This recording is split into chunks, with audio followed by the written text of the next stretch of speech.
Hello class 12 students, welcome to online classes of Neeraj Bajpai international school.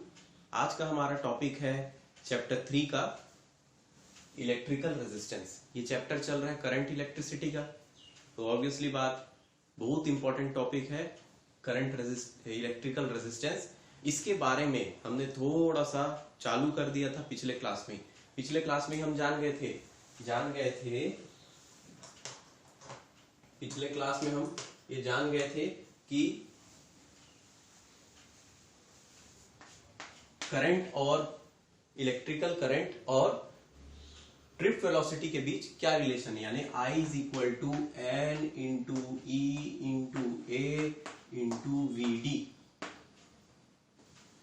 है ना। आज का जो भी टॉपिक है वो तभी समझ में आएगा जब पिछला वाला आप देखेंगे। तो पिछला वाला भी है, चेक कर लेना वीडियो को। ठीक, ये आया था जिसमें से आई क्या था, इलेक्ट्रिकल करंट। एन क्या था, number of free electron per unit volume. E क्या था, चार्ज ऑन ईच इलेक्ट्रॉन। तो कितना है ई की वैल्यू 1.6 इंटू 10⁻⁻19। ए क्या था, area of cross section of conductor. ऐसा कोई कंडक्टर हो तो इसमें कितने नंबर ऑफ फ्री इलेक्ट्रॉन है पर यूनिट वॉल्यूम में, कितना चार्ज है इलेक्ट्रॉन का, वो तो कांस्टेंट होता है। ए इसका एरिया ऑफ क्रॉस सेक्शन, और इस एरिया ऑफ क्रॉस सेक्शन से इलेक्ट्रॉन किस स्पीड में मतलब किस वेलोसिटी से, ड्रिफ्ट वेलोसिटी से आगे बढ़ रहे हैं, धीरे धीरे जा रहे हैं आगे। ठीक, ये बात हुई थी। तो पता चलता कि इलेक्ट्रिकल करंट कितना हो रहा था, एम्पियर में करंट आएगा। ठीक, अब एक बात आई थी पिछली, उसी समय हम लोग वीडी ड्रिफ्ट वेलोसिटी का भी हम लोगों ने डेरिवेशन किया था। जो डेरिवेशन का हमें आता था, इसका फॉर्मूला आता था e v tau upon m l. E charge on each electron, v potential, electrical potential, v tau upon m into l. ये एल क्या है यहाँ पे, ये लंबाई है, लेंथ की, कंडक्टर की लंबाई है। वी पोटेंशियल है, भाई कितना पोटेंशियल हमने क्रिएट करके रखा है, बैटरी लगाए हैं तो पोटेंशियल। ठीक, मास ऑफ इलेक्ट्रॉन एम हो गया। टाउ क्या था, बहुत अच्छी चीज थी, टाउ था एवरेज रिलैक्सेशन टाइम, यानी कि जब इलेक्ट्रॉन मूव कर रहा था ऐसा, है ना, इधर उधर ठा ठा ठा इधर जा रहा था ना, तो क्या करता था, बीच में पॉजिट्रॉन से टकराता था, है ना। देखो यहां से टकराया, फिर उसके बाद थर्मल एनर्जी गेन किया, चालू किया, अब इलेक्ट्रिक फील्ड भी मिल रही है, तो साथ में उसमें एक्सेलरेशन हुआ, फिर अच्छी स्पीड से भागा, मगर बीच में एक और पॉजिट्रॉन से टकरा गया। तो पॉजिट्रॉन से देखो ये दो बार टकरा रहा है, तो इन दो टकराने के बीच में, इन दो कोलिजन्स के बीच में कितना समय लग रहा है।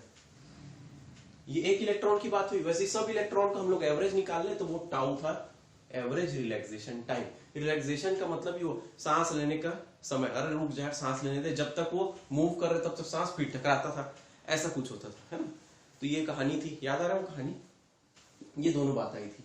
ठीक, ये दोनों बात आई थी, और इस दोनों बात के बीच में मैंने आगे में ये भी बात बताई थी, मान लो इस इक्वेशन में, ये वाले इक्वेशन में मैं वीडी की वैल्यू रख दूं तो क्या मिलेगा देखते हैं। यहां पे I is equal to n into A into bracket में e v tau upon m L.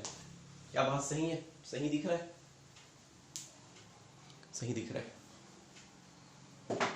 ठीक है, वीडी की वैल्यू रख दिया, ड्रिफ्ट वेलोसिटी की वैल्यू रख दिया, आगे बढ़ते हैं। ब्रैकेट खोलता हूं, n e square a v tau upon m l. अब थोड़ा सा मैं फेर बदल कर रहा हूं अपने लिए, है ना, अपने सहूलियत के लिए। कैसे जा रहा हूं देखना, समझ में आएगा क्यों हो रहा है। मैं इसको इधर ले आया, आई इंटू एम इंटू एल। ठीक, और ना v को अकेला छोड़ देता हूं, बाकी सब v यहां ले आता हूं, है ना। तो नीचे हो जाएगा n into e square into A into tau is equal to v। ठीक है, क्यों अकेला v को रखा, क्योंकि अब मैं i को इधर ले जाना चाहता हूं, तो v अपॉन i क्या हो जाएगा,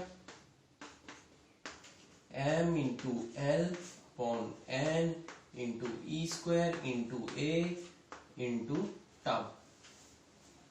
ठीक ठीक है, ये बात यहाँ पे थोड़ा सा अलग करके लेंगे, वही मतलब है टाउ इंटू ए, टाउ इंटू ए इंटू टाउ, टाउ इंटू ए सब बराबर। ठीक, तो ये हुआ v अपॉन आई में क्यों लाया मैंने, है ना। पिछली बार मैंने दिखाया था, बताया था ओम्स लॉ क्या होता है ना।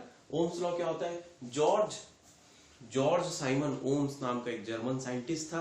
उसने क्या किया, वो एक्सपेरिमेंट करते गया तो उसको पता चला कि v और I के बीच का रिलेशन, मतलब वोल्टेज को बढ़ाओ, पोटेंशियल को बढ़ाओ तो करंट भी बढ़ेगा, पोटेंशियल को कम करो तो करंट भी कम होगा, और ये जो कम होना और बढ़ने के जो दर है ना, वो कांस्टेंट है। दर है मतलब क्या होता है, रेट जो है वो कांस्टेंट है, दोनों का रेशियो जो है वो कांस्टेंट है।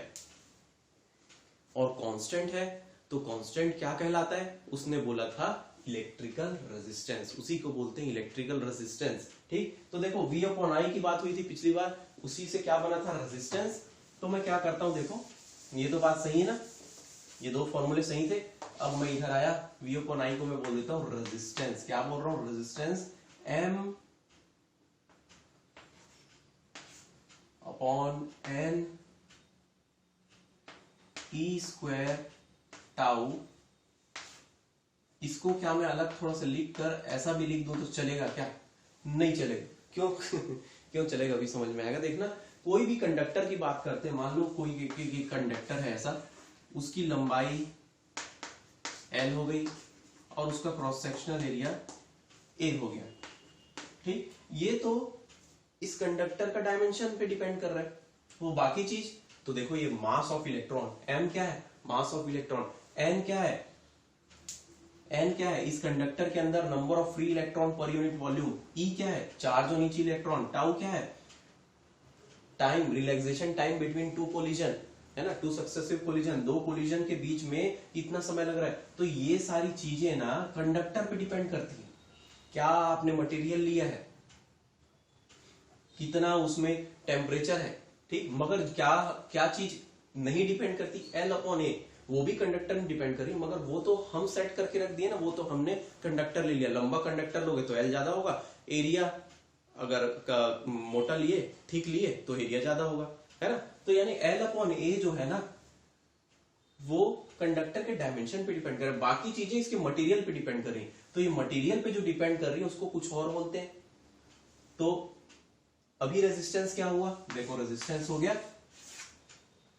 आई, v अपॉन आई तो होता है, resistance is equal to v upon I तो होता ही है, ये लो यहां लिख देता हूं, v अपॉन आई तो होता ही है ओम्स लॉ के थ्रू। मगर यहां से हमको मिला रिलेशन कि रेजिस्टेंस डिपेंड्स अपॉन, ये सब चीज एक मटेरियल के लिए कांस्टेंट हो गई। Resistance is directly proportional to, यहां से मिला resistance is directly proportional to length of conductor, and resistance is inversely proportional to area of cross section of conductor. मतलब क्या हुआ, जितना लंबा तार उतना ज्यादा रेजिस्टेंस, जितना सकरा तार, सॉरी, जितना छोटा तार उतना कम रेजिस्टेंस। और दूसरी तरफ इसी से रिलेटेड, अगर जितना मोटा तार उतना कम रेजिस्टेंस, देखो डिनोमिनेटर में है ना, और जितना पतला तार उतना ज्यादा रेजिस्टेंस। डिनोमिनेटर में है, डिनोमिनेटर बढ़ेगा तो रेजिस्टेंस कम होगा। ये बात समझ में आई, ठीक। इसीलिए L अपॉन ए को मैंने अलग लिखा, ये बताने के लिए, ये दो चीज। बाकी इसका क्या, ये कांस्टेंट है एक मटेरियल के लिए, ये भी चेंज होगा, देखेंगे अभी हम लोग, ये भी चेंज होगा।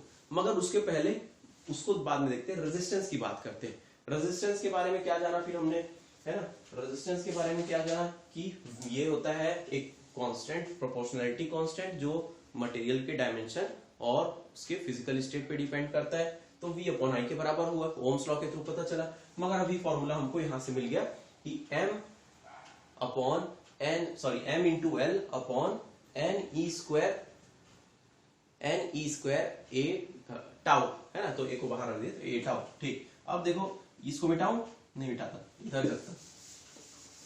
अब देखो रेजिस्टेंस के बारे में थोड़ा सा और पढ़ते हैं। रेजिस्टेंस असल में है क्या, इसको जानते हैं। एक कंडक्टर की बात करते हैं फिर से, ये हमारा कंडक्टर, इसकी लंबाई है L, area of cross section मान लो ले लेता हूं मैं, एरिया ऑफ क्रॉस सेक्शन बताने के लिए यहाँ पे A, ठीक। और मैंने अभी बैटरी से कनेक्ट करके रखा है इसको, ठीक, पॉजिटिव नेगेटिव वी पोटेंशियल, ठीक। तो क्या हो रहा है, अब देखो इलेक्ट्रिक फील्ड जनरेट हो रही है, कहां से कहां, पॉजिटिव टर्मिनल से नेगेटिव टर्मिनल तक, इस तरफ में इलेक्ट्रिक फील्ड जनरेट हुई। वो बात हम लोग अभी नहीं देखेंगे, ध्यान नहीं देंगे। अब देखो इलेक्ट्रॉन पॉजिटिव, इलेक्ट्रिक फील्ड इधर जनरेट हुई, इलेक्ट्रॉन किधर मूव करेगा, उसके अपोजिट डायरेक्शन में फोर्स लगेगा तो उधर ही मूव करेगा, यानी इधर मूव करेगा। इलेक्ट्रिक फील्ड उधर पर लग रही है, उस डायरेक्शन में लग रही है, पॉजिटिव से नेगेटिव, और इलेक्ट्रॉन मूव करेगा इधर। क्यों, फोर्स अपोजिट डायरेक्शन लगेगा, नेगेटिव चार्ज है उसमें, तो इलेक्ट्रॉन मूव करने लगा इधर, ठीक। अब बीच में एक पॉजिट्रॉन आया, इसको तो मूव करना था, बिल्कुल फोर्स लगा, भागे, एक्सेलरेशन भी पड़ रहा है भैया इसमें, तो ये भागना चाहिए था इसको तो एकदम तेजी से, है ना, मगर बीच में आ गया पॉजिट्रॉन। अब सोचो इसके बारे में, एक कंडक्टर के पास कितने इलेक्ट्रॉन होते हैं, फ्री इलेक्ट्रॉन की बात करूं ना, अरे बहुत भरमार होती है उसके पास, तो इसीलिए तो कंडक्टर बना, है ना। उसके पास फ्री इलेक्ट्रॉन बहुत है, आउटर मोस्ट शेल का इलेक्ट्रॉन है, हमेशा वो ठेला बैठा है, कहीं भी घूम ले तू, वो हाल है उसका। मगर जब वो इलेक्ट्रॉन, इतने सारे इलेक्ट्रॉन, फ्री इलेक्ट्रॉन निकल रहे हैं, तो कितने सारे पॉजिट्रॉन भी तो होंगे। पॉजिट्रॉन का मतलब समझते हो क्या, देखो ये इलेक्ट्रॉन जहां से निकला होगा तो वहां पे नेगेटिव चार्ज की कमी रह गई होगी, वो बन गया पॉजिट्रॉन। तो सोचो हर जगह से इलेक्ट्रिक फील्ड लगी तो इलेक्ट्रॉन निकले, उनको एनर्जी मिली, इतनी एनर्जी मिल रही है अब इलेक्ट्रॉन की, इलेक्ट्रिक फील्ड के कारण उनको एनर्जी, फोर्स मिल रहा है, मतलब वर्क डन हो रहा है, एनर्जी मिल रही है उनको, तो वो सारे पॉजिट्रॉन भी तो बन रहे हैं वहां पे। पॉजिट्रॉन कितने सारे बन रहे हैं वहां पे, सोचो इतने सारे, बहुत सारे भाई, भरमार में कितना बनाऊंगा वहां पे। अब इन सब से ये टकरा टकरा कर जाएगा इलेक्ट्रॉन, ये तो फोर्स लगाएंगे ना, नेगेटिव चार्ज पॉजिटिव चार्ज पे फोर्स लगाएगा, उससे टकराएगा, फिर थोड़ा सा थर्मल एनर्जी गेन करेगा, इलेक्ट्रिक फील्ड का एनर्जी लेगा, एक्सेलरेशन करके फिर भागने की कोशिश करेगा, मगर फिर टकराएगा। ये जो टकरा टकरा कर जा रहा है एक कंडक्टर के अंदर इलेक्ट्रॉन, असल में क्या है, एक प्रकार का अपोजिशन है। अपोजिशन कौन पैदा कर रहा है, ये कंडक्टर। अपोजिशन मतलब रुकावट पैदा कर रहा है कंडक्टर, किस चीज के लिए, फ्लो ऑफ इलेक्ट्रॉन के लिए। मान लो नहीं होता तो क्या जबरदस्त अच्छे से फ्लो होता, मगर नहीं, अभी फ्लो हो रहा है रुक रुक कर, अपोजिशन है, रुकावट है। इसी रुकावट को जो एक कंडक्टर पैदा करता है जब करंट फ्लो होता है, तो उसको हम कहते हैं इलेक्ट्रिकल रेजिस्टेंस। तो कैसे लिख सकते हैं इसको, ठीक दिख रहा है अभी, कैसे लिख सकते हैं इसको, डेफिनेशन टाइप में क्या बोल सकते हैं कि when electric current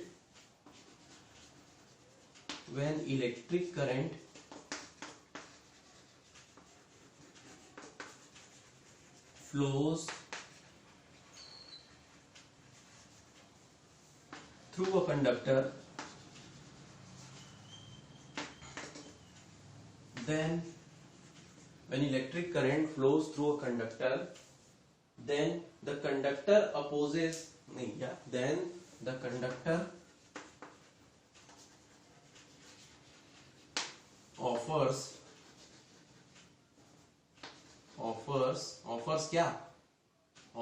opposition in the flow of electric current. और इलेक्ट्रिक करंट किससे बना, इलेक्ट्रॉन से तो बना, इलेक्ट्रॉन फ्लो हो रहे हैं उससे इलेक्ट्रिक करंट बना, ठीक। तो in the flow of electric current, है ना, और इसी को क्या बोलते हैं, it is called electrical resistance. क्या बोलते हैं इसी को, इलेक्ट्रिकल रेजिस्टेंस, इसी को बोले हम लोग। अब ये इलेक्ट्रिकल रेजिस्टेंस को हम लोग किससे डिनोट करते हैं, आर से डिनोट करते हैं, आर से शो करते हैं। तो इसको लिख देते हैं, इट इज डिनोटेड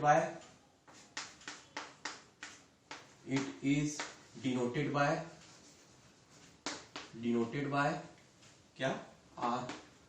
इसका ऐसा यूनिट, तो ऐसा यूनिट देख लेते हैं, ऐसा यूनिट क्या है इसका, ये तो आपको पता है ओम, ऐसा यूनिट है इसका ओम, ठीक, ऐसा यूनिट ओम है। हाँ, एक और बात इसके रिलेटेड कि हम लोग इसको, ये क्या है, ये तो एक स्केलर क्वांटिटी है ना, इसके बारे में एडिशन होगा तो नॉर्मल एडिशन करना है, ठीक। अब देखो इसका फॉर्मूला क्या बना, R is equal to ml upon n e square tau a। पहले तो ऐसा नहीं था, पहले तो आसान वाला था, है ना। पहले आसान वाला था ना फॉर्मूला, पहले आसान वाला था, मगर वो आसान वाला असल में जो था ना वो भी कोई वही है। देखना कैसे, देखो रेजिस्टेंस का फॉर्मूला ये बना। अब इसमें देखो मैंने क्या बताया है, रेजिस्टेंस का डायमेंशन L अपॉन ए से, यानी कि L और A से डिफाइन हो जाता है, तो हमने अभी बात की थी। मगर ये बाकी जो बचा m upon n e square into tau, ये असल में क्या है, ये मटेरियल की खासियत है, कौन सा कंडक्टर यूज कर रहे हैं उसकी खासियत है।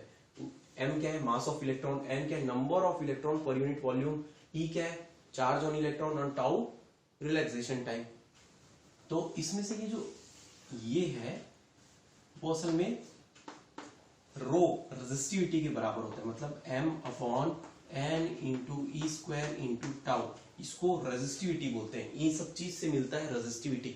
ये रेजिस्टिविटी क्या है इसको भी समझते हैं, है ना। ये मटेरियल की खासियत होती है, it is the property of a material. जो मटेरियल हम यूज कर रहे हैं, किस प्रकार का कंडक्टर यूज कर रहे हैं, बहुत सारे कंडक्टर है, कॉपर है, सिल्वर है, आयरन है, या और बीच में आप और देखोगे कि अभी हम लोग सेमीकंडक्टर भी होते हैं, ऑलॉयज भी होते हैं। तो इन सब का अपनी अपनी खासियत अलग अलग, और उस खासियत पे इसकी वैल्यू डिपेंड करती है। तो एक प्रकार का ये कांस्टेंट है, for that material it is constant. इसीलिए अब क्या बन गया, R is equal to rho into L upon A, बन गया ये फॉर्मूला, जिसमें से रो की वैल्यू क्या है, m upon n e square into tau.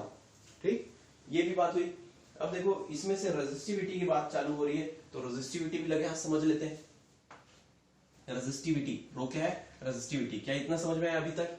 चलो रेजिस्टिविटी देखते हैं, रेजिस्टिविटी देखते हैं।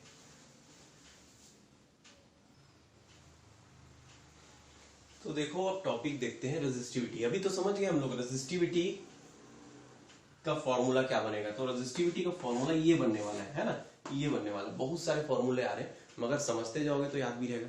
तो रेजिस्टिविटी क्या है समझते, क्या बात बोले थे। देखो रेजिस्टिविटी में m upon n e square into tau है ना। यानी कि ये क्या है, ये सारी चीजें कंडक्टर के डिपेंड कर रही है, मटेरियल पे डिपेंड कर रही है। तो क्या बोलेंगे, it is a property of material that denotes how strongly it resists the flow of current through it। देखो क्या लिखा है मैंने, ये प्रॉपर्टी ऑफ मटेरियल है, मतलब ये क्या है, मटेरियल पे डिपेंड करता है। सीधा बोलेंगे मटेरियल कैसा है, कौन सा, आयरन है, कॉपर है, या फिर कोई अलॉय है, या सेमीकंडक्टर है, उस पे डिपेंड करता है।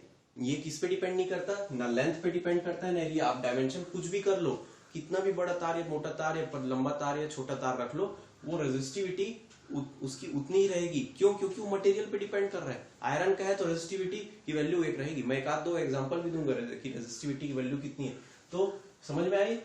मगर उसका फॉर्मूला क्या बन गया, इट इज डिनोटेड बाय, चलो पहले बता देता हूं, इट इज डिनोटेड बाय, क्या अभी देख लिया हमने, डिनोटेड बाय रो। अब इसका यूनिट क्या होगा देखना, है ना। यूनिट की बात करते हैं, यूनिट हो जाएगा इसका, देखो यूनिट के बारे में, रो का फॉर्मूला क्या बनेगा। अब इसमें से क्या फॉर्मूला बनेगा, यहां से क्या फॉर्मूला बनेगा, तो देखो rho is equal to R into A upon L. ये फॉर्मूला तो है ही, कांस्टेंट जब बना था तो है, मगर ये भी तो होगा, रो को यही रहने दो, ए इधर आया, अपॉन एल ये पुराना पढ़ चुके हम लोग, तो ये हो गया। अब देखो रेजिस्टेंस ओम, एरिया मीटर स्क्वायर, और लेंथ मीटर, यानी कि मीटर स्क्वायर और मीटर में से एक कटेगा तो क्या बचेगा, unit ohm metre. Ohm metre इसका ऐसा यूनिट बनेगा, ओम मीटर इसका ऐसा यूनिट बनेगा। ठीक, अब देखो ये बनने के बाद में हम लोग एक फॉर्मूला ये बना, क्या बना कि rho is equal to m upon n into e square into tau. अब हम लोग ये थोड़ा समझेंगे, इसको मिटाओ, हाँ, ये तो हम लोग समझ गए कि ये जो रो है ना, ये आप बोलोगे सर यहाँ तो एरिया और इसमें डिपेंड कर रहा है, नहीं, अभी मैंने बताया ना कैसे बना, ये तो कांस्टेंट है, मटेरियल पे कांस्टेंट है, फॉर्मूला में उसकी वैल्यू आ रही है, इसका मतलब ये नहीं कि उस पर डिपेंड कर रहा है। ठीक, ये जो रो है वो डिपेंड नहीं करता, किस पे depend, it does not depend upon, it does not depend upon क्या क्या, length and area of conductor. ये बात समझ में आई, लेंथ और एरिया पे डिपेंड नहीं करता, अगर बढ़ाओगे या कम करोगे एरिया या लेंथ को तो इसकी वैल्यू कुछ चेंज नहीं होने वाली। जैसे फॉर एग्जांपल अपने को एक दो एग्जांपल ले लेते हैं रेजिस्टिविटी के। एक एग्जांपल ले लेते हैं कि रो ऑफ सिल्वर का रेजिस्टिविटी कितना होता है, तो 1.6 into 10 to the power -7 ohm metre, -7 ohm metre, sorry -8 है, सॉरी -8 ओम मीटर है ना, 1.6 into 10 to the power -8 ohm metre, याद करने की जरूरत नहीं है ना, ये दिए रहता है। और कॉपर का देख लेते हैं, ये होता है 1.7 into 10 to the power -8 ohm metre. ठीक, यूनिट हो गए ओम मीटर और वैल्यू इसकी कांस्टेंट। अब सिल्वर का रॉड कितना भी लंबा हो, कितना भी छोटा हो, कितना भी मोटा हो, कितना भी पतला हो, रो की वैल्यू यही रहेगी, क्योंकि मटेरियल पे डिपेंड कर रहा है। मगर एक और चीज है ये जिस पे डिपेंड करता है, ये रो डिपेंड करता है दो चीज पे। देखो, मास ऑफ इलेक्ट्रॉन कांस्टेंट है, वैल्यू है उसकी, इलेक्ट्रॉन का चार्ज भी कांस्टेंट है, वैल्यू है उसकी, मगर ये एन और टाउ इसकी वैल्यू तो बताए नहीं सर, अभी न्यूमेरिकल भी करेंगे, मगर ये एन और टाउ ये है क्या, ये देखते हैं। ये एन क्या है, number of free electron, number of free electron per unit volume, पर यूनिट वॉल्यूम याद रखना। और टाउ क्या है, relaxation time, average relaxation time, याद आ रही है ये बात। अब देखो ये दोनों चीजें हैं, ये किसी दो चीज पे डिपेंड करती हैं, है ना, वो क्या है देखते हैं, किसी एक ही चीज पे डिपेंड करती है, सीधा बोलूंगा मैं, है ना, वो डिपेंड करती है टेम्परेचर पे, वो डिपेंड करती है टेम्परेचर पे। कैसे देखते हैं, चलो इधर मैं आगे लिखता हूं। देखो मान लो मैंने एक कंडक्टर में टेम्परेचर बढ़ाया, है ना, अभी इसमें इसके बैटरी लगी हुई है, ये सब चीज है इसमें, है ना, इलेक्ट्रिक फील्ड लगा हुआ है, इलेक्ट्रॉन फ्लो कर रहा है, करंट फ्लो कर रहा है, मैंने इसका टेम्परेचर बढ़ाया। ठीक, चलो बैटरी लगा देता हूं। ठीक, और इसमें टेम्परेचर भी बढ़ाया मैंने, तो देखो पहले तो कम टेम्परेचर था, है ना, कम टेम्परेचर था यानी जितनी एनर्जी मिलती थी उस एनर्जी से इलेक्ट्रॉन भागते थे। मगर जब टेम्परेचर बढ़ जाएगा तो टेम्परेचर बढ़ेगा तो ज्यादा एनर्जी मिलेगी, और ज्यादा एनर्जी मिलेगी इलेक्ट्रॉन को, इलेक्ट्रॉन ज्यादा तेजी से अपना जर्नी चालू करेंगे। याद आ रही वाली कहानी कि इलेक्ट्रॉन जब भागता था तो वो u1 वेलोसिटी से भागता था, एक एक्सेलरेशन मिलता था, और उसके बाद में वो v1 हो जाता था। तो ये u1 की वैल्यू बढ़ गई रहेगी, थर्मल वेलोसिटी बढ़ जाए रहेगी। थर्मल वेलोसिटी जब बढ़ेगी तो ऑब्वियस सी बात है कि कोलिजन के बीच, यानी कि मान लो यहां पे जाकर कोलाइड किया, तो कोलिजन के बीच का टाइम यानी टाउ, कोलिजन के बीच का टाइम कम होगा ना, क्योंकि जब देखो ये अगर बढ़ जाएगा, u1 बढ़ जाएगा, तो जल्दी जल्दी कोलाइड करेंगे, जल्दी जल्दी इलेक्ट्रॉन्स पॉजिट्रॉन से कोलाइड करेंगे, तो ये टाउ की वैल्यू कम हो जाएगी, टाउ की वैल्यू कम हो जाएगी। अब टाउ की वैल्यू जब कम होगी, डस्टर कहां है, टाउ की वैल्यू जब कम होगी, इसे मिटाया जाए,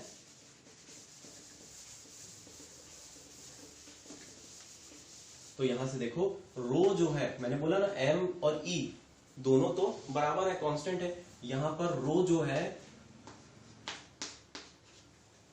इनवर्सली प्रोपोर्शनल है टाउ के, और रो जो है वो n के भी इनवर्सली प्रोपोर्शनल है। ठीक, तो देखो सबसे पहले क्या होगा कि जब मैं टेम्परेचर बढ़ा रहा हूं, टेम्परेचर को बढ़ा रहा हूं, तो क्या हो रहा है, वेलोसिटी, थर्मल वेलोसिटी बढ़ रही है, u की वैल्यू बढ़ रही है, u इनिशियल वेलोसिटी जो है इलेक्ट्रॉन की वो बढ़ रही है, और टाउ क्या हो जा रहा है, टाउ की वैल्यू कम हो जा रही है। टाउ कम होगा, एवरेज रिलैक्सेशन टाइम कम होगा, तो रो की वैल्यू बढ़ेगी, रेजिस्टिविटी बढ़ेगी। तो सर आप तो बोले मटेरियल के लिए इसकी वैल्यू कांस्टेंट होती है ना। मैं एक चीज जोड़ना बोल गया यहाँ पे, at 0 degree centigrade. 0 degree centigrade में इतनी वैल्यू है इसकी, ठीक, मगर टेम्परेचर चेंज होगा तो वैल्यू भी चेंज होगी इसकी। हम लोग कांस्टेंट उसी के लिए करते हैं, टेम्परेचर कांस्टेंट है। तो मैं क्या बोल सकता हूं यहाँ पे, ये जो रो है it depends upon, rho depends upon material and its temperature यानी कि अब हम लोग को समझ में आ रहा है। देखो मैंने क्या किया, टाउ बढ़ेगा कम होगा, क्यों? क्योंकि टेम्परेचर बढ़ रहा है, कोलिजन के बीच का टाइम कम जा रहा हो रहा है, ठीक, तो ये इसकी वैल्यू चेंज होगी। अभी देखो एक और चीज, ये जो n है, नंबर ऑफ फ्री इलेक्ट्रॉन कब बढ़ेंगे और कब होंगे, इसको भी समझो। देखो फ्री इलेक्ट्रॉन कब बढ़ेंगे और कब कम होंगे। मान लो मैंने इसको टेम्परेचर दिया, इस कंडक्टर को, तो उसके अंदर एटम बैठे हुए हैं, उसके आउटर मोस्ट शेल के इलेक्ट्रॉन फ्री इलेक्ट्रॉन है, मगर कुछ एटम्स ऐसे होते हैं जो फ्री इलेक्ट्रॉन उतने जल्दी, मतलब क्या है, तो मटेरियल के अंदर की बात है ना, जल्दी से नहीं छोड़ पाते अपने फ्री इलेक्ट्रॉन को। आसपास का फोर्सेस भी लगते रहता है, एक पॉजिट्रॉन दूसरा पॉजिट्रॉन भी तो है पास, एकदम कॉम्पैक्ट है, एकदम आसपास है, मगर जैसी थर्मल एनर्जी मिलती है वो एनर्जी जाएगी कहाँ, इन इलेक्ट्रॉन्स को मिलती, वाइब्रेट करने लगते हैं, ठीक, वाइब्रेट किया और बिल्कुल सुई इधर उधर भागते हैं, ठीक। तो ये जो टेम्परेचर मिलेगा, इनको टेम्परेचर मिलेगा तो ये नंबर ऑफ फ्री इलेक्ट्रॉन भी बढ़ेंगे, थोड़े नंबर ऑफ फ्री इलेक्ट्रॉन बढ़ेंगे, ज्यादा नहीं, क्योंकि कंडक्टर के पास तो वैसे ही नंबर ऑफ फ्री इलेक्ट्रॉन बहुत है, मगर ये भी बढ़ेगा। क्या बढ़ेगा? ये बढ़ेगा। अब सोचो यहाँ पे डिनोमिनेटर बढ़ रहा है तो रो क्या होगा, कम हो जाएगा। यहाँ पे सर इसका उल्टा हो रहा है और यहाँ पे इसका उल्टा हो रहा है, मगर ये देखा गया है कि इसकी value, number of free electron कितने होते हैं पता है, बताया था मैंने, number of free electron in a conductor होते हैं 10⁻29 लगभग पर यूनिट वॉल्यूम की बात कर रहा हूं। 10 के आगे 29 जीरो और लगाओ, 1 के आगे 29 जीरो लगाओ, और उतने इलेक्ट्रॉन होते हैं लगभग, है ना। और उसमें से अगर थोड़ा बहुत बढ़ेगा भी, 10⁻30 हो जाएगा, 10⁻28, उतना भी नहीं होगा, है ना, तो उस पर ज्यादा फर्क नहीं पड़ने वाला, इसलिए इसको बोलते हैं इनसिग्निफिकेंट, है ना। इनसिग्निफिकेंट का मतलब होता है कि ज्यादा फर्क नहीं कर पाएगा कैलकुलेशन में, मतलब रो की वैल्यू में। तो इसीलिए बोलते हैं कि ज्यादातर किस पे डिपेंड करता है, टेम्परेचर पे। टेम्परेचर बढ़ेगा कम होगा तो रो की वैल्यू उतार चढ़ाव आएगा उसमें, ठीक। ये बात समझ में आई, ये पूरी बात बताया मैंने। देखो रेजिस्टिविटी क्या है, तो रेजिस्टिविटी एक प्रॉपर्टी है एक मटेरियल की, कि वो कितना रेजिस्ट कर सकता है करंट के फ्लो को, ठीक। वो किस पे डिपेंड नहीं करता, वो डिपेंड नहीं करता लेंथ और एरिया पे डिपेंड नहीं करता, वो डायमेंशन पे डिपेंड ही नहीं करता, ठीक। तो 0 डिग्री सेंटीग्रेड पे इतना हुआ, ठीक, मगर एक कहानी और आई कि टेम्परेचर पे डिपेंड करता है। कैसे? तो फॉर्मूले के हिसाब से रिलैक्सेशन टाइम क्या है, दो कोलिशन के बीच का टाइम, एवरेज टाइम। तो वो कैसे होगा, जब टेम्परेचर बढ़ेगा तो वो टाइम कम होते जाएगा, कम हो रहा है मतलब नंबर ऑफ कोलिशन बढ़ रहे हैं, तो कम हो रहा है तो रेजिस्टिविटी बढ़ेगी, ठीक। मगर वो एन वाली बात भी हमने समझ ली, ठीक। अब देखो हम लोग एक छोटा सा न्यूमेरिकल करके देखते हैं, ताकि जो अभी समझे हैं वो और अच्छे से अंदर बैठे।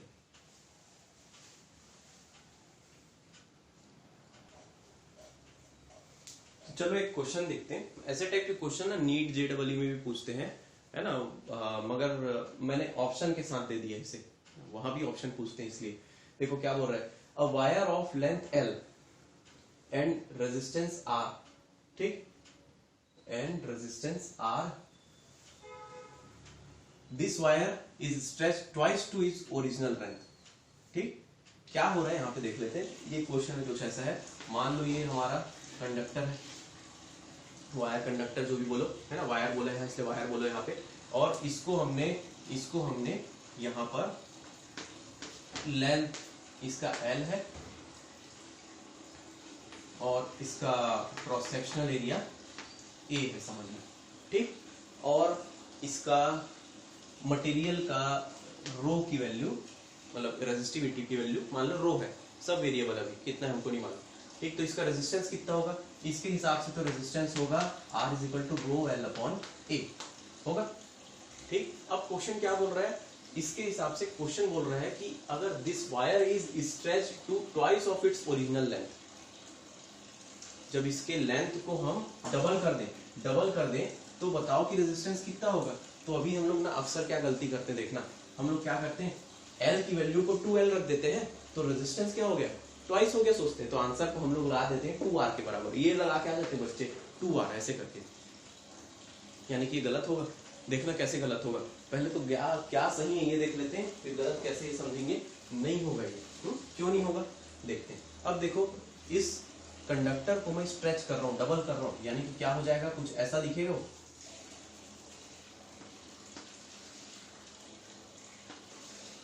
लंबाई बढ़ा दिए, स्ट्रेच कर दिए,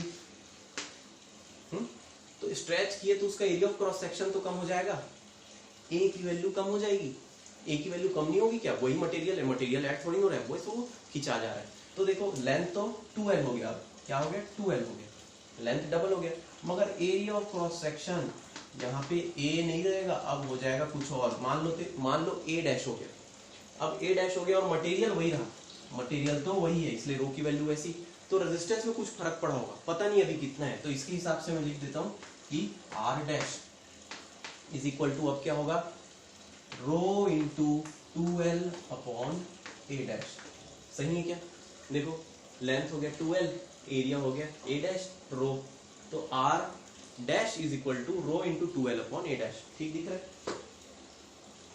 ठीक दिख रहा है, यस ठीक। अब देखो इसके हिसाब से ये R डैश की वैल्यू को पूछा है कि कितनी होगी पुराने रेजिस्टेंस के कंपैरिजन में, ठीक। तो देखते हैं यहां से, देखो ये जो ए डैश की बारी है, इसका स्टोरी चालू करते हैं।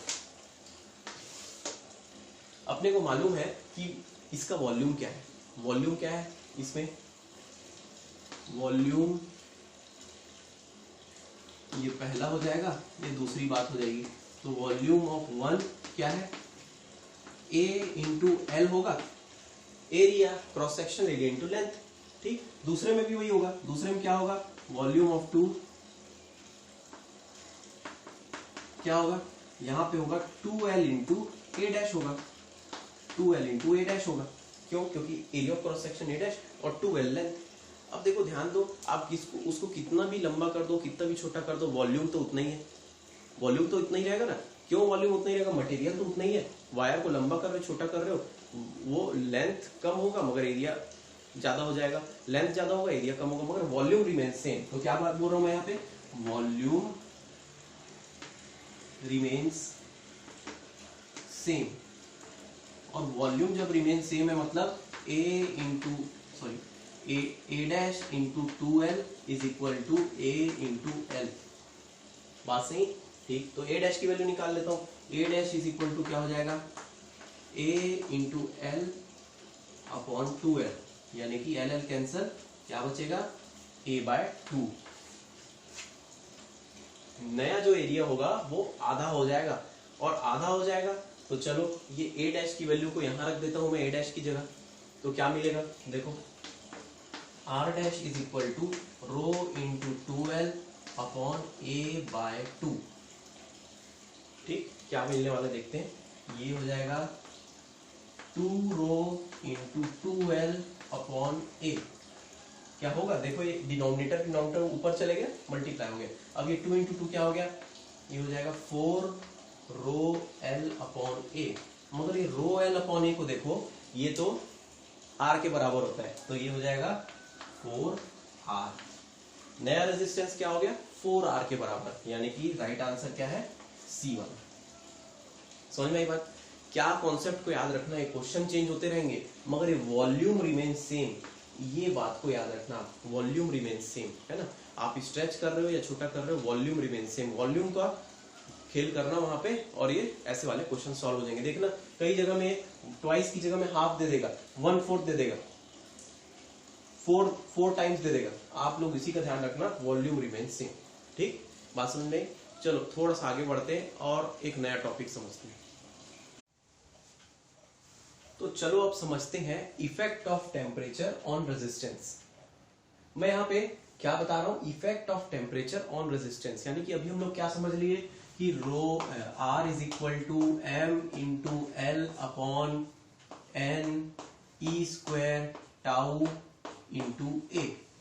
ठीक, इसमें से ये वाला जो पार्ट था ना, ये वाला, ये हमारा क्या बन गया था, rho is equal to m upon n e square into tau.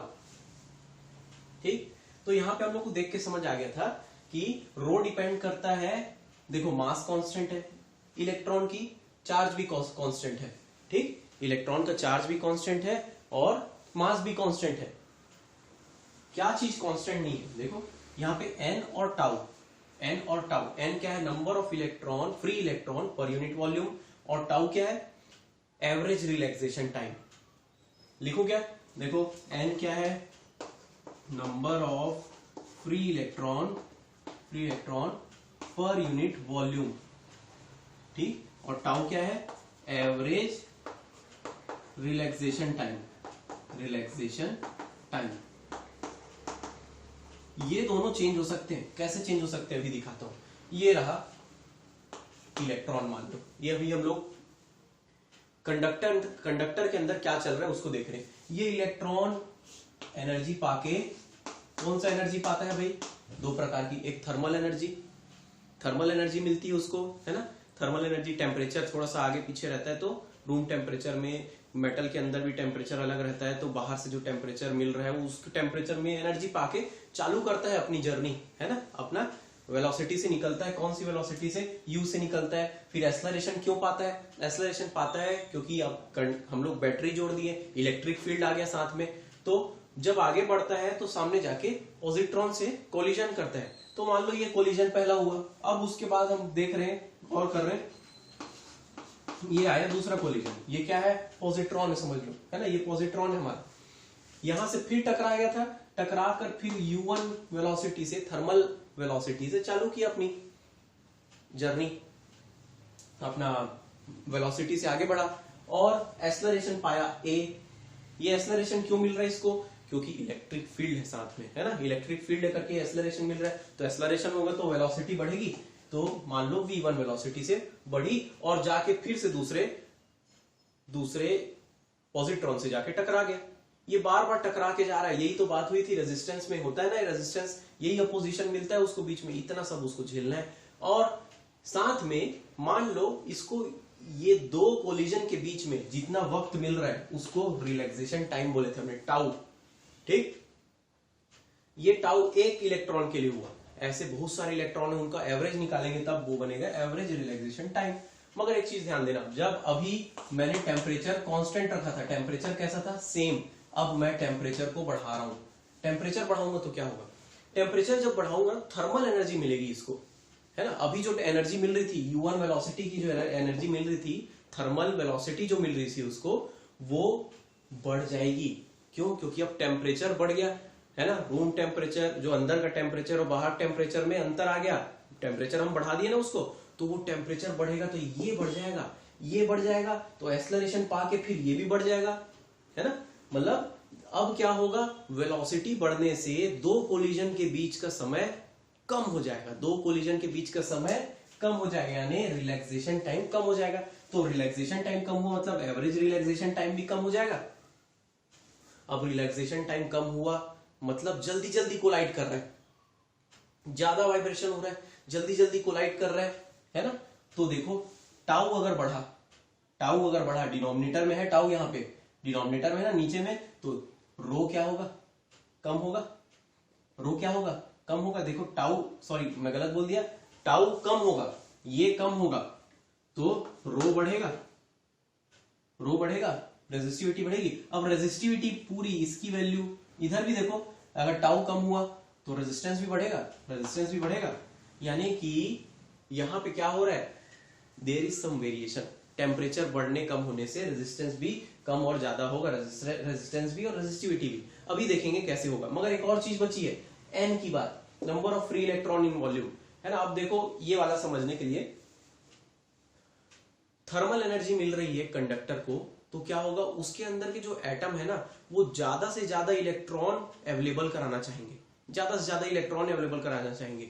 मगर कंडक्टर में पहले ही से, फॉर कंडक्टर क्या होता है, कंडक्टर के लिए पहले ही से 10⁻29 फ्री इलेक्ट्रॉन होते हैं कंडक्टर के लिए ना, इतने पर यूनिट वॉल्यूम में इतने इलेक्ट्रॉन होते हैं। तो n की वैल्यू बढ़ भी जाए या कम हो जाए उतना ज्यादा फर्क नहीं पड़ता। देखते हैं इसको, समझते हैं 3 भाग में, पहला कंडक्टर, दूसरा सेमीकंडक्टर, तीसरा अलॉय। ये 3 प्रकार की चीजों से हमको नाता पड़ता है जब हम लोग रेजिस्टेंस या रेजिस्टिविटी की बात करते हैं। तो चलो सबसे पहले देखते हैं कंडक्टर के लिए।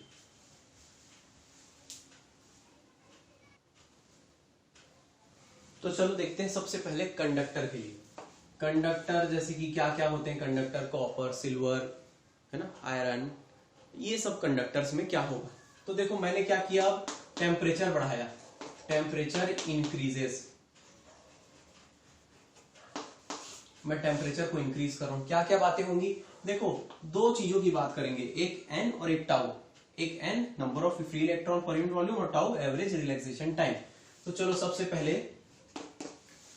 टाउ की बात करता हूं, ठीक। तो टेम्परेचर इंक्रीज हुआ तो अभी देखा मैंने कि क्या होगा, वाइब्रेशन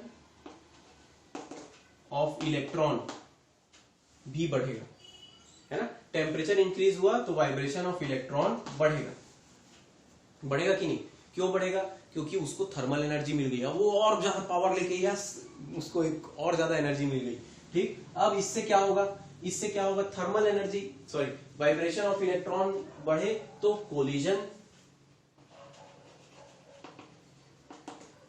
कोलिजन भी बढ़ रहा है, कोलिजन बढ़ रहा है ना, कोलिजन बढ़ रहा है मतलब, कोलिजन बढ़ रहा है मतलब average relaxation time, average relaxation time कम हो जाएगा। अभी तो बात हुआ ना, है ना, समय, 2 कोलिजन के बीच का समय कम हो गया, क्यों, क्योंकि अब वाइब्रेशन बढ़ गया है ना, वेलोसिटी, जिस वेलोसिटी से निकलता था वो वेलोसिटी अब बढ़ गई है ना, तो टाउ कम हो गया, टाउ कम हुआ, टाउ कम हुआ मतलब यहाँ पे क्या हो रहा है, टाउ कम हुआ मतलब आर एंड रो, इस फॉर्मूले में देखो, टाउ कम हुआ रो बढ़ेगा, टाउ कम हुआ रो आर बढ़ेगा, R and rho increases, R and rho increases. तो देखो temperature increase, R and rho increase, किसके लिए, कंडक्टर के लिए, ठीक। एरो ऊपर मतलब बढ़ रहा है, नीचे मतलब डाउन हो रहा है। अब दूसरी बात देखते हैं, एन की बात करते हैं, number of free electron per unit volume. अब इसमें देखो, यहां पे देखना एक बात को कि मान लो टेम्परेचर हमने इंक्रीज किया तो क्या बात हो रही है, एटम्स बहुत सारे हैं। एक कंडक्टर की जब बात करता हूं ना, मैं एक कंडक्टर की बात करता हूं तो इसके अंदर बहुत सारे एटम्स है, बहुत सारे एटम्स है, बहुत सारे फ्री इलेक्ट्रॉन है, फ्री इलेक्ट्रॉन बहुत सारे हैं, ठीक। तो जब हम लोग टेम्परेचर बढ़ाते हैं ना, तो टेम्परेचर बढ़ने पर वो फ्री इलेक्ट्रॉन अवेलेबल करने की क्षमता कंडक्टर की और थोड़ा ज्यादा बढ़ जाती है, और बढ़ जाती है। वो क्या करता है, आयोनाइजेशन बढ़ जाता है, आयोनाइजेशन, आयोनाइजेशन, ये थोड़ा सा केमिस्ट्री वाली बात आ गई, मगर कोई बात नहीं, केमिस्ट्री भी फिजिक्स से कनेक्टेड है। आयोनाइजेशन बढ़ जाता है, आयोनाइजेशन मतलब क्या हुआ, पॉजिट्रॉन इलेक्ट्रॉन को छोड़ देंगे, इलेक्ट्रॉन को छोड़ने की क्षमता उनकी बढ़ जाती है, क्योंकि उनको एनर्जी मिली, इलेक्ट्रॉन उड़ गया वहां से, क्या बचा, आयनाइज होके पॉजिट्रॉन बचा, आयनाइजेशन बढ़ गया, आयनाइजेशन बढ़ा मतलब एन की वैल्यू, एन की वैल्यू बढ़ गई। अब देखो एन की वैल्यू बढ़ गई, इसका मतलब क्या हो रहा है, देखो एन कहां पे है, डिनोमिनेटर में है, दोनों में। सबसे पहले इसकी बात करते हैं, एन डिनोमिनेटर में, ये बढ़ेगा तो ये एन बढ़ेगा, डिनोमिनेटर बढ़ेगा, इसको हटा देता हूं, अभी इसके बारे में नहीं सोच रहे, एन बढ़ेगा तो ये कम होगा, रो कम हो जाएगा, वैसे ही यहां पे भी आर कम हो जाएगा, तो यहां पे तो क्या हो रहा है, आर एंड रो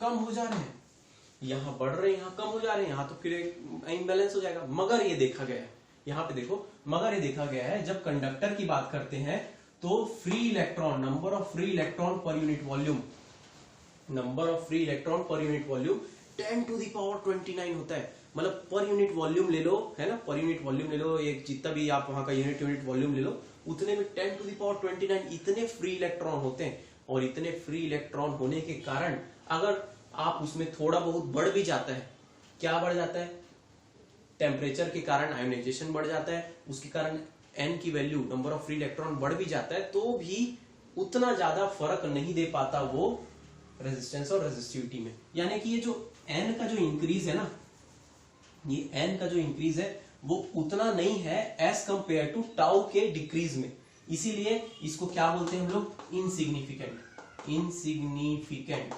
इनसिग्निफिकेंट का मतलब अगर हम लोग इसको नेग्लिजिबल मान के छोड़ भी देना तो चल जाएगा। इसका मतलब क्या हो रहा है यहाँ पे, सिर्फ टेम्परेचर इंक्रीज से हम लोग क्या मान सकते हैं, रो या आर, टेम्परेचर इंक्रीज से रेजिस्टेंस और रेजिस्टिविटी भी इंक्रीज हो रहा है। ये बात समझ में आई, ये बात समझ में आई। तो इसके बारे में अगर मान लो एक ग्राफ के थ्रू अगर समझना चाहे, मान लो ऐसा, ये रेजिस्टेंस या रेजिस्टिविटी बताएगा एक्स एक्सिस में, और यहाँ पे टेम्परेचर बताएगा मान लो केल्विन में, इन केल्विन में इधर बताएगा। तो कैसा इंक्रीज होता है, ये एक प्रकार का, जिस प्रकार का इंक्रीज है ना वो कुछ ऐसा रहता है,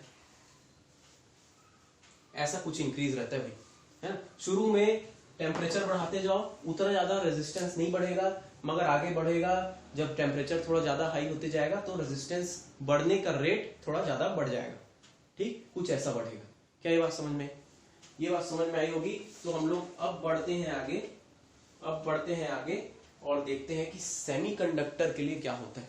ये तो कंडक्टर की बात हो गई, सर ये सेमीकंडक्टर क्या होता है, अच्छे से पढ़ोगे आप लोग सेमीकंडक्टर बारे में, मगर सेमीकंडक्टर क्या होता है इसके बारे में देख लेते हैं, अभी समझते हैं।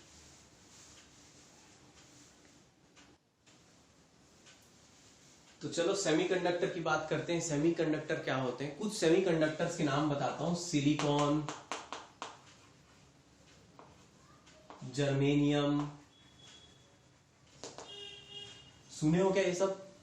ये कुछ ऐसे कंडक्टर्स होते हैं जो नॉर्मल रूम टेम्परेचर में कंडक्टर के जैसे बिहेव नहीं करते, मगर जैसे इनको रेडिएशन मिलता है कुछ, ये कंडक्टर बन जाते हैं। इसके बारे में बहुत अच्छे से आप लोग 12th क्लास में ही पढ़ोगे, आगे पढ़ोगे, बहुत अच्छे से पढ़ने वाले हो, इसका एक चैप्टर ही अलग से। तो देखते हैं टेम्परेचर इंक्रीज होगा तो क्या होता है। जब सेमीकंडक्टर बात करते हैं ना तो टाउ की पहले देखेंगे, टाउ के बारे में। यस, सेमीकंडक्टर में ऑफ कोर्स ये भी एक मटेरियल है, इसके अंदर भी इलेक्ट्रॉन है, इसके अंदर भी एटम है ना। मगर जब इसके अंदर टेम्परेचर बढ़ाते हैं, टेम्परेचर जब बढ़ाते हैं तो यहां भी क्या होता है, यहां भी क्या होता है, कोलिजन, जो इलेक्ट्रॉन जो है, थोड़े बहुत जो इसके पास इलेक्ट्रॉन, उतने ज्यादा इलेक्ट्रॉन नहीं होते उसके पास, है ना। तो थोड़े बहुत जो इलेक्ट्रॉन है वो थर्मल वेलोसिटी पाकर, थर्मल एनर्जी पाकर थर्मल वेलोसिटी से आगे बढ़ते हैं और कोलाइड करते हैं, तो collision will increase. First of all collision will increase. अब कोलिजन इंक्रीज हो रहा है मतलब टाउ विल डिक्रीज, है ना, रिलैक्सेशन टाइम कम हो रहा है थोड़ा, और उसके कारण रेजिस्टेंस एंड रेजिस्टिविटी इंक्रीज होती है, ठीक, ये बात भी है, ठीक। अब देखो, अब अगली बात, सबसे जरूरी बात यहां पे, सेमीकंडक्टर में नॉर्मल रूम टेम्परेचर पे नेग्लिजिबल, नेग्लिजिबल मैं कहां लिखूं इसको, यहां लिखता हूं स्टार मार्क मार के, negligible free electron, free electron at room temperature, मतलब साधारण तापमान में सेमीकंडक्टर के पास फ्री इलेक्ट्रॉन ना के बराबर होते हैं, ठीक। यानी ये जो n की वैल्यू है ना, n की वैल्यू बात हुई थी ना, n और टाउ, n और टाउ, इसमें से ये जो n की वैल्यू ना रूम टेम्परेचर में एकदम मान लो 0 के बराबर होती, समझ लो, बहुत कम होती। मगर ये सेमीकंडक्टर को कुछ इस प्रकार से बनाया जाता है, इसमें ना कुछ डोपिंग की जाती है। डोपिंग का मतलब क्या होता है, इसमें ना कुछ इंप्यूरिटीज डाली जाती है। ये कंडक्टर्स हैं, सॉरी ये जो मटेरियल है सिलिकॉन, जर्मेनियम, इसमें आगे भी पढ़ेंगे आप, मगर अभी थोड़ा सा इसका हिंट पढ़ लो कि जब इसमें कुछ इंप्यूरिटीज डालते हैं ना तो क्या काम करता है वो ना, इलेक्ट्रॉन को अचानक बहुत सारा पैदा करने में मदद करता है। क्या करता है, पॉजिट्रॉन से, मतलब एटम से इलेक्ट्रॉन को छोड़ने में मदद करता है वो इंप्यूरिटीज। मगर साथ में आप टेम्परेचर भी इंक्रीज कर रहे हैं तो क्या होगा, आयोनाइजेशन बहुत अच्छे से होगा। यहाँ पे क्या हो रहा है, आयोनाइजेशन बहुत ही अच्छे से होने वाला है, बहुत ही अच्छे से होने वाला है। शुरू में क्या है, इसके पास नेग्लिजिबल फ्री इलेक्ट्रॉन, अब आयोनाइजेशन हुआ तो उसके कारण क्या हो रहा है, n की वैल्यू बढ़ेगी, एन की वैल्यू बढ़ेगी तो फॉर्मूला क्या था हमारा, फिर से लिखूं क्या फॉर्मूला, लिख देता हूं, R is equal to m L upon n e square tau A. ठीक, इसमें से ये वाला रो वाला टर्म है ना, रो वाला टर्म है, मतलब समझ जाओ। अब ये n की वैल्यू अगर बढ़ेगी, डिनोमिनेटर वाला बढ़ेगा तो r कम होगा, वैसे रो भी कम होगा, मतलब r एंड रो डिक्रीजेस। अब आई बात कि ये भी बढ़ रहा है और ये कम भी हो रहा है, तो इसमें से कौन सा वाला ज्यादा सिग्निफिकेंट है, कौन सा वाला ज्यादा प्रभाव डालने वाला है। तो यहां पे देखा गया है कि ये जो है, देखो इसमें शुरू में क्या था, नेग्लिजिबल था, क्या था हमारे पास फ्री इलेक्ट्रॉन बहुत कम था, मगर अचानक बहुत सारा आ गया। क्यों? क्योंकि वो डोपिंग भी वैसी की गई है उसमें, और साथ में इसमें जब आयोनाइजेशन आया, मतलब यहाँ पे टेम्परेचर इंक्रीज हुआ, तो उसमें अंतर, बहुत ज्यादा अंतर हुआ। पहले इलेक्ट्रॉन बहुत कम थे, अब इलेक्ट्रॉन बहुत ज्यादा अवेलेबल हो गए। पहले तो कंडक्टर में 10⁻29 था, उसमें ज्यादा फर्क नहीं हम महसूस कर पाए, मगर इसमें फर्क महसूस हो रहा है, इसके कारण यहाँ पर इसको हम लोग ज्यादा सिग्निफिकेंट मानेंगे। और इसको क्यों? क्योंकि उसके पास पहले बहुत ही कम इलेक्ट्रॉन थे, टेम्परेचर पाके वो जितना घूम रहे होंगे उतना रिलैक्सेशन टाइम था, तो उतना ज्यादा ये इसकी आर और रो की इंक्रीज ज्यादा सिग्निफिकेंट नहीं है, मतलब ये क्या है, इनसिग्निफिकेंट कहलाएगा। इनसिग्निफिकेंट मतलब आप इसको नेग्लिजिबल मान लो, इसका अंतर को नेग्लिजिबल मान लो, ये है तो, मगर उसका जो इंक्रीज हो रहा है ना, वो उतना ज्यादा नहीं है।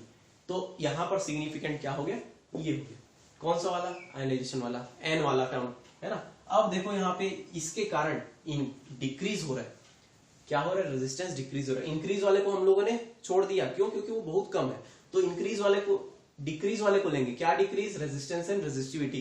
तो इसका ग्राफ कैसा बनता है, टेम्परेचर इंक्रीज होगा, रेजिस्टेंस और रेजिस्टिविटी कम होगी। कैसे दिखेगा, कुछ ऐसा दिखता है ग्राफ। टेम्परेचर बढ़ने के साथ में रेजिस्टेंस और रेजिस्टिविटी शुरू में बहुत जल्दी जल्दी ड्रॉप होगी, बाद में थोड़ा धीरे धीरे ड्रॉप होगी, है ना। ये इस प्रकार का ग्राफ मिलता है। बात समझ में आई, ये इनसिग्निफिकेंट हो जाएगा और ये बन जाएगा मेन इफेक्ट डालने वाला।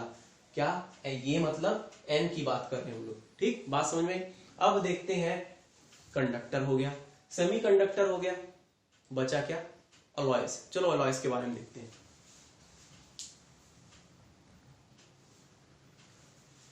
तो अब बारी आई अलॉयज की, मतलब अलॉयज होते क्या है, पहले तो ये कंडक्टर होते हैं, मगर इसमें हम लोग कुछ और मिला दिया जाता है, इसमें कुछ इंप्यूरिटीज बोलो या कुछ और दूसरे मेटल को मिला दिया जाता है, जिसके कारण ये बन जाते हैं अलॉय। ये हम लोग खुद बनाते हैं, हम लोग मतलब टीचर लोग नहीं बनाते इसे, मेरे मत बोलने का मतलब है हम जानबूझकर इसको बनाते हैं ताकि इससे हम लोग कुछ फायदा ले सके। अभी देखते समझते क्या फायदा मिलेगा इलेक्ट्रिकल पॉइंट ऑफ व्यू से। बहुत सारे फायदे हैं इसके, मगर इलेक्ट्रिसिटी में क्या फायदा मिलता है। अलॉयज कुछ नाम लेते हैं, कौन कौन से, निक्रोम, मैग्नीन, ठीक, और मैग्नीन, कॉन्स्टेंटन, ऐसे ऐसे कुछ अलॉयज है ना, इनकी ही बात कर रहा हूं। और बहुत सारे अलॉयज है, स्टील भी अलॉय होता है ना, ये भी, मगर हम लोग अभी इसकी बात करते हैं जो हमारे अलॉयज में इलेक्ट्रिकल पॉइंट ऑफ व्यू से सही है। टेम्परेचर बढ़ाएंगे तो इसके साथ क्या होगा, रुको ये वाला नहीं है ना, इनके साथ क्या होगा। अब एक बात ध्यान रखना, ये निक्रोम, मैग्नीन, कॉन्स्टेंटन, इन लोग को ना बनाया जाता है, इनमें इंप्यूरिटीज डाली जाती है, इनपे दूसरे मेटल भी मिलाए जाते हैं, दूसरे नॉन मेटल भी मिलाए जाते हैं, तब जाकर इसका अलॉय बनता है ना। और इसमें रेजिस्टेंस पहले से बहुत हाई रहता है, इसमें रेजिस्टेंस पहले से ही हाई रहता है, इसमें मतलब रेजिस्टेंस हाई है, मतलब इसमें पहले ही से फ्री इलेक्ट्रॉन को अपोजिशन देने वाले, अपोजिशन मतलब उसको रुकावट पैदा करने वाले पॉजिट्रॉन बहुत ज्यादा है, ठीक है, मतलब वो धीरे धीरे रेजिस्टेंस की वैल्यू, इसकी रेजिस्टेंस की वैल्यू ज्यादा होती है। अब देखो क्या होता है, यहां पे कोलिजन बढ़ेगा तो टाउ कम होगा, टाउ कम हुआ तो रो और आर, रो एंड आर ये दोनों बढ़ेंगे, ये तो हुआ। अब अगली बार आयोनाइजेशन भी होगा, इसमें आयोनाइजेशन होगा सॉरी भाई सो बढ़ेगा, बढ़ेगा लिख देता हूं, आयनाइजेशन बढ़ेगा तो एन भी बढ़ेगा और एन बढ़ेगा तो आर एंड रो कम होंगे। ये दोनों बातें यहां पे होंगी, ठीक, ये दोनों बातें होंगी, ये क्योंकि तो एक मेटल भी है ना, एक मेटल है, कंडक्टर भी है, तो उसमें 10⁻29 के लगभग भी रहेंगे और साथ में आयोनाइजेशन भी बढ़ेगा इसमें, क्योंकि इसमें इंप्योरिटीज भी एडेड है। तो ये दोनों को जब हम लोग देखेंगे तो पता चलेगा कि ये दोनों ना एक दूसरे को कंपनसेट करते हैं। मैं ही नहीं बोल रहा हूं, एक्सपेरिमेंटली देखा गया इसको कि ये दोनों एक दूसरे को कंपनसेट करते हैं, मतलब इधर बढ़ रहा है तो इधर कम भी हो रहा है। ये दोनों एक प्रकार से ना बैलेंस करते हैं और पता चलता है कि टेम्परेचर इंक्रीज के साथ में रेजिस्टेंस एंड रेजिस्टिविटी दोनों चीजों के कारण एन और टाउ दोनों के कारण नेग्लिजिबल हो जाती है, मतलब ना ज्यादा बढ़ती है ना ज्यादा कम होती, ठीक। इसका मतलब क्या बोला, for alloys with increase in temperature the effect on resistance and resistivity is negligible. तो मैं क्या बोल रहा हूं, नेग्लिजिबल इफेक्ट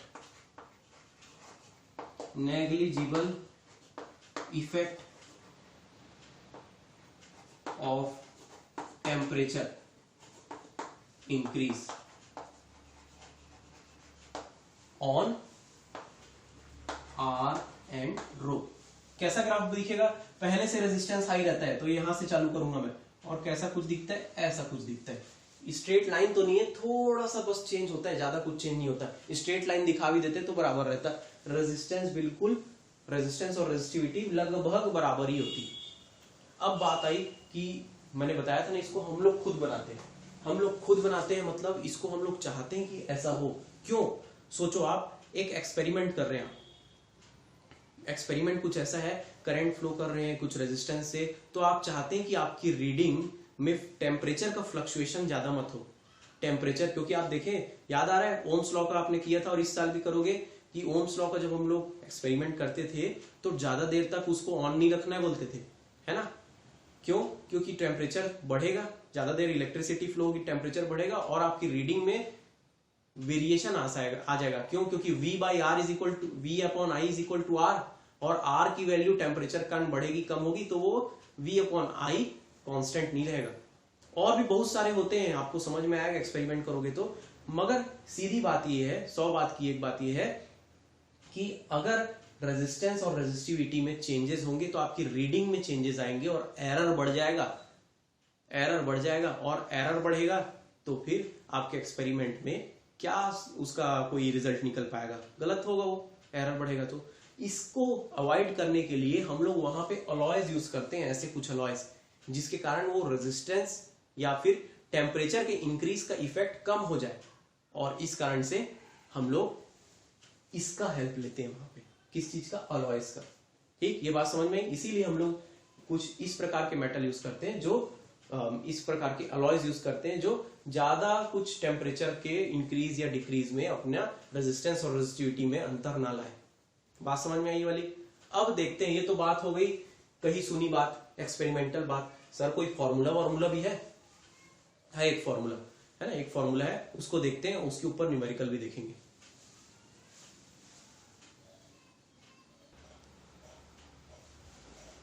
तो चलो देखते हैं effect of temperature on resistance. मगर अब देखते हैं कुछ इससे रिलेटेड फॉर्मूला, कैसे इफेक्ट पड़ता है, कोई मैथमेटिकल फॉर्मूला है क्या, तो हाँ है। देखो क्या है, resistance final is equal to resistance initial bracket के अंदर 1 प्लस अल्फा डेल टी। ये हो गया पहला फॉर्मूला। कहां से आया, कैसे आया, ये कहां से आया कैसे आया, इसके बारे में है डेरिवेशन, मगर मैं उस पे अभी नहीं जा रहा हूं क्योंकि इवेंचुअली आपको ये याद रखना पड़ेगा, और इसमें क्या क्या चीज क्या है इस पे मैं ज्यादा जोर देता हूं। अब देखो, इसमें से RF क्या है, RF है फाइनल रेजिस्टेंस। R नॉट क्या है, R नॉट है इनिशियल रेजिस्टेंस, R नॉट क्या है, इनिशियल रेजिस्टेंस, ठीक। अल्फा क्या है और डेल्टी क्या है, उसके पहले डेल्टी देखते हैं। डेल्टी क्या है, change in temperature, change in temperature मतलब आप चेंज इन टेम्परेचर को, ये डेल टी को ऐसे भी लिख सकते हैं कि del T is equal to T final minus T initial. ठीक, मैं यहाँ पे लिख के दिखा दिया हूँ, यहाँ पे ना लिखते हुए यहाँ लिख दिया हूँ, ध्यान रखना है। ठीक, अब दिख रहा है, ठीक दिख रहा है, ठीक दिख रहा है। अब देखो ये अल्फा क्या है, ये अल्फा वाली बात आती है। ये अल्फा ना कोफिशिएंट ऑफ थर्मल रेजिस्टेंस है। इसको हम लोग एक और बात भी बोलते हैं, इसी को हम लोग बोलते हैं, इसी चीज को हम लोग थर्मल टेम्परेचर कोफिशिएंट ऑफ, इसको हम लोग टेम्परेचर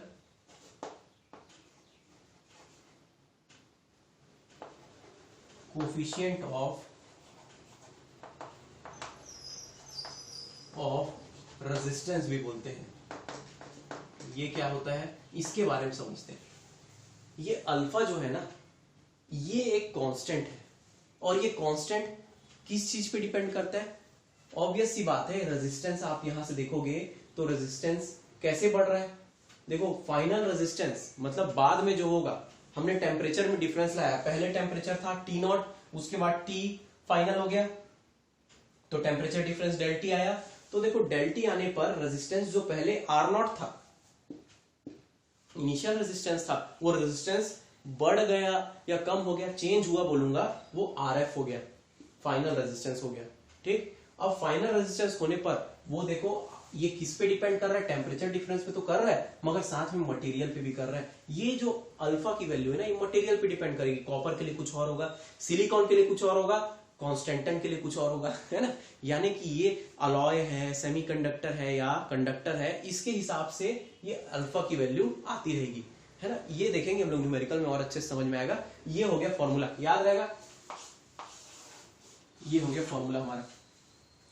ठीक, ये उसकी क्या क्या चीजें, ये एक्सपेरिमेंटली बना है, बाय द वे मैं बता रहा हूँ, डेरिवेशन इसका ऐसा कुछ नहीं है, एक्सपेरिमेंटल पे डिपेंड है। एक्सपेरिमेंट करके देखते हैं कि इतना टेम्परेचर पे इतना है, तो इतना टेम्परेचर बढ़ा देते तो इतना हो जाएगा, तो एक इक्वेशन मिल जाए वहां पे, है ना, मैथमेटिकल इक्वेशन मिला, वो कुछ ऐसा था, तो ये ऐसा है। अब साथ ही अगर मैं आर की जगह रेजिस्टिविटी रख दूं, रेजिस्टेंस की जगह रेजिस्टिविटी रख दूं, तो भी बिल्कुल सेम होगा, क्योंकि देखो ग्राफ बन रहा था और रेजिस्टेंस और रेजिस्टिविटी दोनों के लिए सेम था, है ना।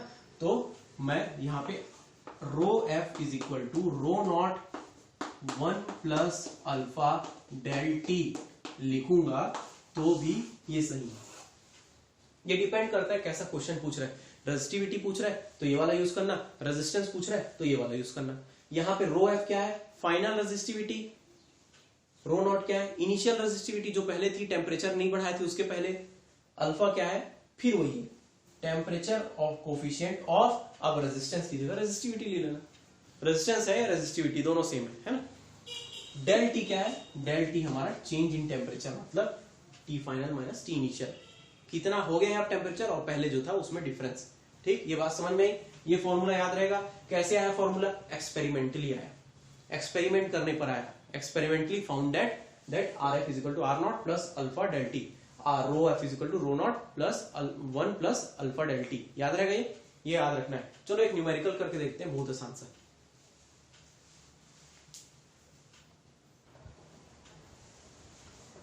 हाँ भाई, देखना एक क्वेश्चन एनसीईआरटी बुक का एक्सरसाइज का 3.6 क्वेश्चन नंबर 3.6 देखना।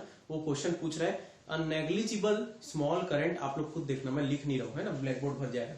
अ negligible small current is passed through a wire of length 15 metre and uniform cross section 6.0 into 10 to the power -7 metre square. Its resistance is measured to be 5 ohm 5 ओम।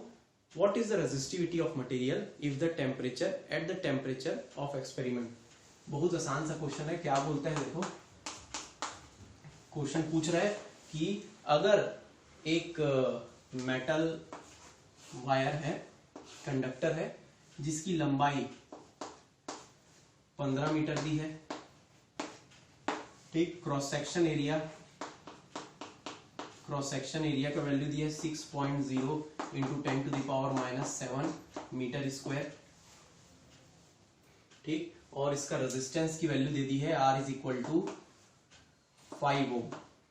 ठीक, given part बता रहा हूं मैं, given में क्या क्या दिया हुआ है, ये दिया हुआ है, ये है L, L is equal to इतना, A इज इक्वल टू इतना, R इज इक्वल टू इतना, और पूछता है फाइंड रो रेजिस्टिविटी पूछता है। रेजिस्टिविटी पूछ रहा है, टेम्परेचर में कोई चेंज नहीं आया बोलता है, तो रेजिस्टिविटी बताओ। तो बहुत आसान है, आपने को फॉर्मूला मालूम है, हम लोगों को फॉर्मूला मालूम है, वी नो डैट क्या जानते हैं हम लोग कि rho is equal to R into A upon L होगा। अरे R is equal to rho L upon A, तो rho is equal to R upon L, R into A upon L.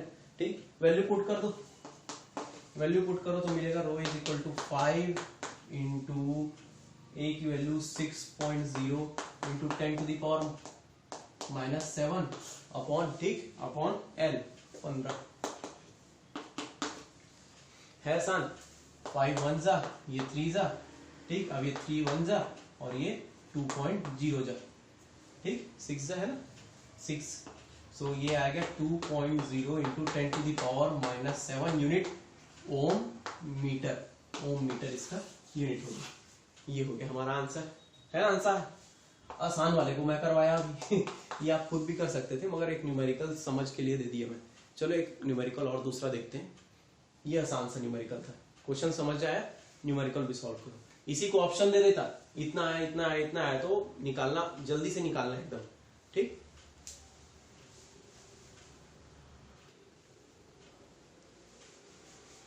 अब दूसरा क्वेश्चन देखते हैं, क्वेश्चन नंबर 3.7। क्वेश्चन नंबर 3.7 देखते हैं, और 3.7 क्वेश्चन एनसीईआरटी एक्सरसाइज का। वो क्वेश्चन बोल रहा है a silver wire has a resistance of 2.1 ohm at, क्या बोल रहे देखो, 2.1 ओम रेजिस्टेंस है, कब, जब टेम्परेचर है 27.5 डिग्री सेंटीग्रेड, ठीक, और रेजिस्टेंस बन जाता है 2.7 ओम जब टेम्परेचर हो जाता है 100 डिग्री सेंटीग्रेड। टेम्परेचर बढ़ गया देखो, तो रेजिस्टेंस बढ़ गया, ठीक। अब बोल रहा है determine the temperature coefficient of silver. ये सिल्वर में हो रहा है ना, ये सिल्वर है, सिल्वर कैसा है, कंडक्टर है, तो सिल्वर में ये बातें हो रही है। टू फाइंड, क्या है पूछा, बोलता है बताओ कि टेम्परेचर कोफिशिएंट ऑफ रेजिस्टिविटी, यानी कि अल्फा की वैल्यू पूछता है। कोई बात नहीं, हम लोग यहाँ पे सब चीज सेट कर सकते हैं। देखो यहाँ पे ये जो पहले जो रेजिस्टेंस है उसको R0 लूंगा मैं, ठीक, और पहले जो टेम्परेचर है उसको क्या लूंगा, T0। बाद में जो रेजिस्टेंस हो गया फाइनल रेजिस्टेंस RF, और बाद में जो टेम्परेचर हो गया TF। बात समझ में आई। अब समझने वाली चीज कि यहाँ पे फॉर्मूला क्या है फॉर्मूला आसान सा है, वी नो डैट क्या था, RF is equal to R0 1 plus alpha del T, ठीक, 1 plus alpha del T, alpha into del T, ठीक। ये अल्फा की वैल्यू निकालनी है हमको, तो क्यों ना ये फॉर्मूले को थोड़ा ऐसा सेट कर लूं मैं कि अल्फा इज इक्वल टू क्या होगा।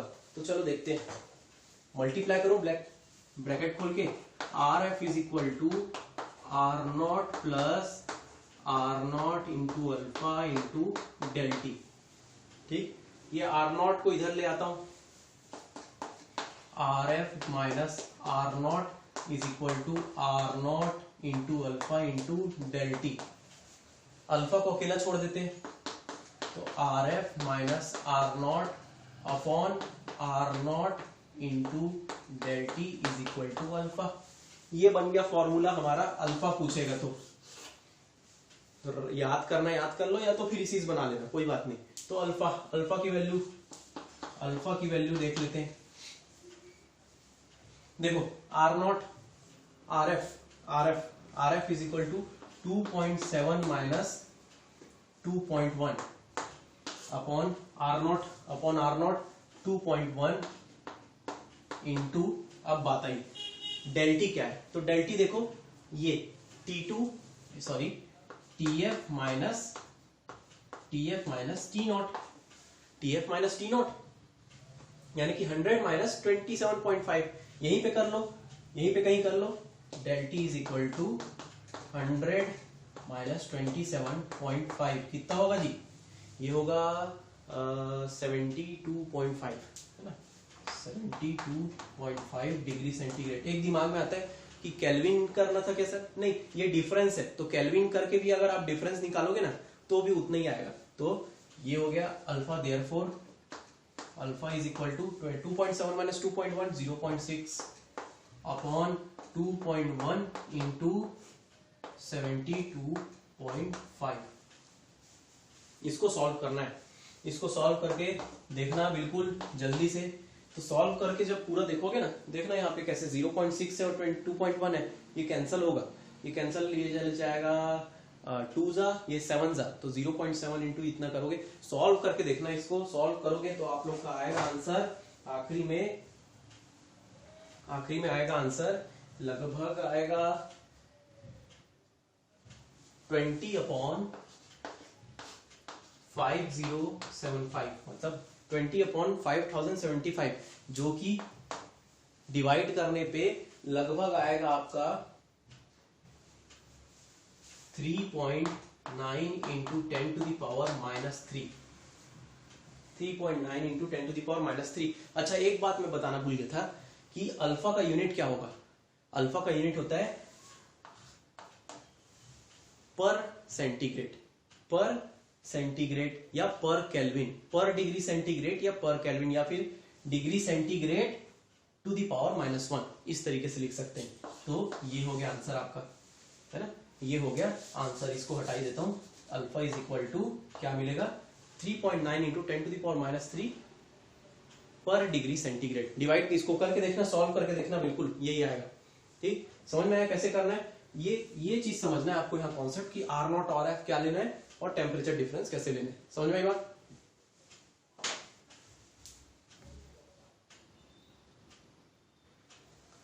अब एक क्वेश्चन है 3.8 एनसीईआरटी एक्सरसाइज का, इसको आप लोग सॉल्व करना। मैं लिख रहा हूं यहाँ पे, ये आप लोग का असाइनमेंट रहेगा।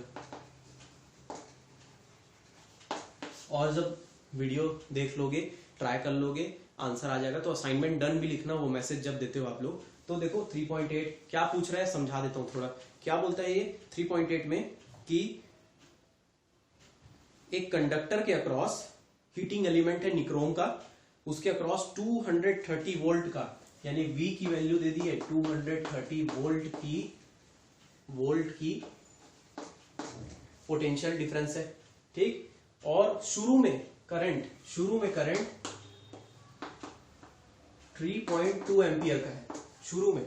अब शुरू में मतलब क्या हुआ, टेम्परेचर थोड़ा सा बढ़ेगा, जब करंट फ्लो होते जाएगा टेम्परेचर बढ़ेगा, तो बाद में जाकर पता चलता है कि यही करंट बन जाता है I फाइनल, थोड़ी देर बाद में बन जाता है 2.8 एम्पियर का।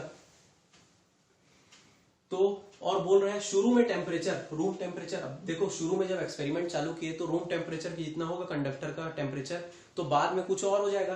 तो शुरू में टेम्परेचर 27.0 डिग्री सेंटीग्रेड है, रूम टेम्परेचर है ये असल में, और यही कंडक्टर का होगा, इतना हो गया। तो बोलता है कि बताओ कि कितना हो जाएगा टेम्परेचर, मतलब TF कितना हो जाएगा, फाइनल टेम्परेचर कंडक्टर का कितना हो जाएगा, क्योंकि अल्फा की वैल्यू दे दी है 1.70 into 10 to the power minus 4 degree per degree centigrade. ये TF की वैल्यू निकालना है। अब बोलोगे यहाँ पे सर RF और R नॉट तो पता ही नहीं है, ये दोनों नहीं पता है, निकल जाएगा। RF इज इक्वल टू क्या होगा, V अपॉन IF, और R नॉट क्या होगा, V अपॉन I नॉट, ये मिल जाएगा। अल्फा की वैल्यू पता है, T नॉट की वैल्यू पता है, T फाइनल पता करना है। मतलब क्या करेंगे अपन, फॉर्मूला को थोड़ा अपने हिसाब से चेंज कर लेंगे। RF is equal to R naught 1 plus alpha, del T की जगह मैं क्या लिख रहा हूं अब, T final minus T initial, या फिर I नॉट। इसमें से TF की वैल्यू बस पता करनी, बाकी सब चीज पता है, बन जाएगा। खुद से ट्राई करना, असाइनमेंट डन करके बताना अगर हो जाए तो। आज हम लोग इतना ही करेंगे, बहुत लंबा भी हो गया, इसी को ट्राई करें। Have a nice day.